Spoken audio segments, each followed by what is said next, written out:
I've been on holiday. I've been on holiday in the north of England and the north of Wales. People often ask me, they say, oh, you know, you live in the south of Spain, Justin, where do you go on holiday? And we tend to go somewhere cold. So this year we went to the north of England and where we are today, which is the north of Wales. I've actually been to Liverpool, which is where I studied. Then we went to Manchester, we went to Chester, went to York, lovely place. And we've had 3 or 4 days here in the north of Wales, which is just beautiful. I don't know if you've ever been to North Wales, but wow, we are definitely coming back. This place is stunning. So we had a really nice time. And while I've been on holiday, I've had this car. This is a BMW 320i. Now, as you know, I travel quite a lot and I'm always picking up different hire cars. And most of the time, I don't do a video on the cars because they're just a bit boring and there's just nothing to say about them. And so the last time I did a hire car video was my BMW 320d one that I had a couple of months ago. And I said, I was really impressed with that car.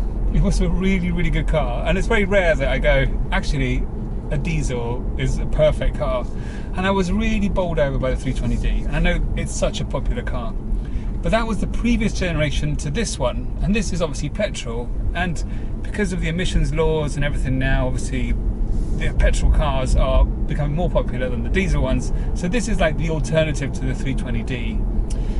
So when I picked this up at the airport a couple of weeks ago, I was quite excited because I thought, oh, it's the new 320i, which is probably going to be the best, I am assuming the best seller. So I was quite excited to actually drive this car. Let me just put this down. Now, where do I start with this? So when I saw the car, when I first went to pick it up and I saw it, I was a bit like, I actually prefer the look of the older car. I don't know, I think BMW have lost it a little bit with the design.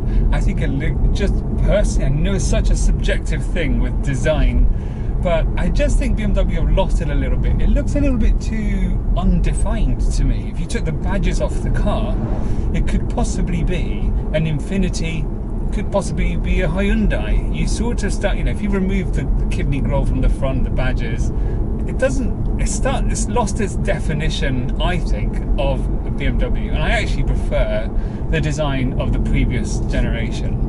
That's just subjective, that's just me. I just don't particularly like it, particularly at the back. I just think it just looks too rounded. It's lost, so I don't know, it's just lost its edge that it had. Whilst Mercedes have become quite cool with their designs, BMW have always played it very safe, but possibly now they've just played it too safe and they've just evolved it, but evolved it in a very marshmallowy way, which I don't think is working, but that's just my opinion. The other thing is with this car is that, talking about evolution, and so many things in this car are just an evolution of the previous generation, and they've just made everything just that little bit better. Like the windows, they open majestically. they're so nice. Everything in here is just done to perfection. It's engineered so well. It's incredible. Everything is so nice.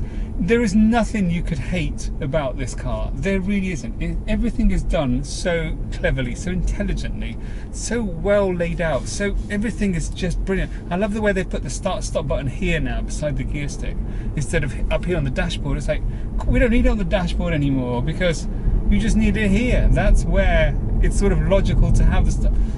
Things like that. They've just gone, well, actually, we might as well just put this here. They're just small changes. And I think that's the whole point, isn't it? This car is an evolution of something that was already really good, something that was really good. When I test drove the 320d, when I had it for a week, I never thought, you know what, it just feels a bit cheap. It feels a bit cheap. Oh, this really could be improved. I didn't think anything was wrong with the car. I thought it was absolutely brilliant. So how do you improve on something that's so good? You can just make everything that little bit better, and that's essentially what they've done. They've just made everything that little bit better. So in here, if anything, the seats, the leather seems a bit better quality than on the 320d. The leather was a bit iffy for me, but everything else is really good. I mean, it's so nice. This driving position in here is perfect for me, and I think because I have some weird shape, some sort of orangutan shape or something. I don't know what's going on with my shape, but I find it really hard to get comfortable in cars. And in this car, having driven, and we've driven a lot of miles over the last 2 weeks, I have been so comfortable. I cannot fault this at all. I've just been so comfortable. No complaints at all. The seats are brilliant. The driving position, everything is where it should be. Cannot fault it. It is so good. So what's the problem, Justin? Well, the problem is, let's talk about the engine and the performance. So it's okay. This is apparently a 180 horsepower engine,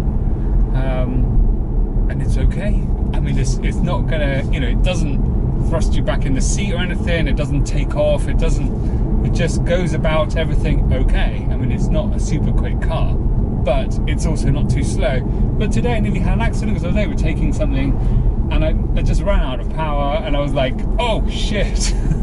It just needed a little bit of an edge. And in fact, I think the 320D that I had that time was probably a bit better, because I think that actually it had maybe not more power, but it certainly felt quicker, probably because of the extra torque. So this, I mean, this red line's at 6,000, which is really odd for a petrol engine these days.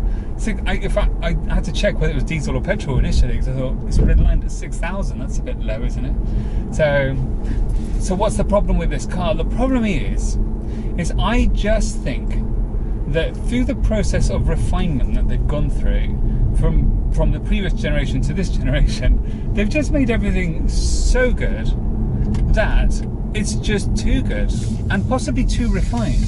So if anything, you feel slightly more removed from what the car is doing.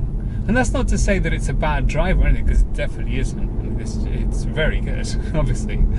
It just doesn't feel, it feels like it's lost something. And I can't say that the older car was raw or anything like that, but it also wasn't perfect. I don't know, it sounds weird, but what I mean is that this is now too good. This feels like a 5 Series. This feels like a 5 Series. It doesn't feel like a 3 Series anymore. It's a 5 Series. You don't buy a 3 Series wanting a 5 Series. You buy a 3 Series. Oh, cancel. Traffic information. Go away. But ultimately, what I'm trying to say is, would I buy this car? I wouldn't buy this car. I would probably look on Auto Trader, and I would look for a previous generation 320 diesel and buy that instead, and save quite a few £1,000s. This is a £35,000 car, because this is an M Sport version. I don't actually know what M Sport adds to it, but it does have the M badge in, it has M Sport, and it's got a nice leather interior, it's got the automatic gearbox, and it's very nice. But I just think the previous generation was really good, so I just don't see the point in this, and I don't see the point in buying it. I don't see the point in spending the money on it. That's the thing. So that's my summary of the BMW 320i.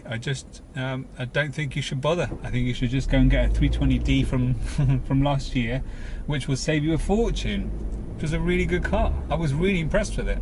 So anyway, so that's my 320i review-ish. Those of you curious as to, because the last video I did was about my M4 breaking down, and I did get it back, and a week later it was back at BMW because it broke down again. So I've hardly driven the bloody thing. My friend Victoria picked it up whilst I've been on holiday, and she has been putting some miles on it and living with it daily to see how if it was going to be okay or not, and just to see what it was like on a daily basis. And actually, we're going to do a video on it this weekend. So if you don't follow her channel, go and check it out. We do some videos together every week, so you should check out. I'll put a link in the description below. We did some videos recently with a Mazda MX-5, Porsche 911, Rolls Royce, so they're good fun, bit of a laugh. Anyway, check out the videos. Hopefully you like them. I will be doing a bit of an update with the M4 plus the 360 replacement, which arrived recently, and I picked it up, so I'll do a little video on that, and I'll keep you up to date with what's going on. Right, on that note, I know you're probably thinking, Justin, you look like shit. Yeah, because I haven't shaved. I'm in holiday mode, so I shave once a week. gets very itchy. I don't wash. I do wash, actually, that's a joke. I just don't shave very often, so I look a bit like a caveman. But that's the winding down process for being on holiday. We are flying back tomorrow, and I've really enjoyed my holiday in England. It was really good, England and Wales. It's been really good to just wind down, you know, just chill out. We've just been to do lots of sightseeing, and just I've been reading my books, which I missed. I never get time to read these days.